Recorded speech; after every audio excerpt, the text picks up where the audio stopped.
From BBC to classroom, what inspired the transition from media practice to teaching?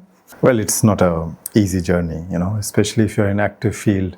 Getting back to journalism, from journalism to teaching is always something totally in an opposite direction, I would say. In media industry, you are constantly chasing deadlines and running around and so many things. Although the BBC was a very different kind of experience. It's a much well-defined organization in terms of work culture and everything. But yes, teaching was always there. Teaching was always on the cards. And I would say that especially because of the way industry was shaping, the COVID was, although I joined just before COVID, and the limitations of reporting China, I would say, traveling on journalism visa to China is complicated.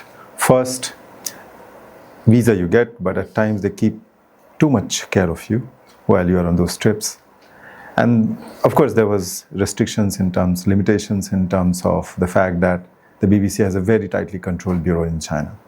But I would say that coming back to academia, I would say coming back because I used to take tuitions earlier when I was since class 10th actually.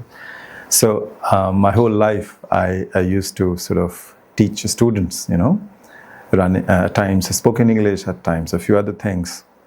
So it was not like a very new thing. It was like homecoming. My father is a teacher, my grandmother was a teacher. The entire family is of teachers in a way. My grandfather was a teacher. There was a school they had opened several years ago. So teaching was naturally, there was an inclination. And so yes, it felt like homecoming, and I think in hindsight I feel like this was the best thing to happen.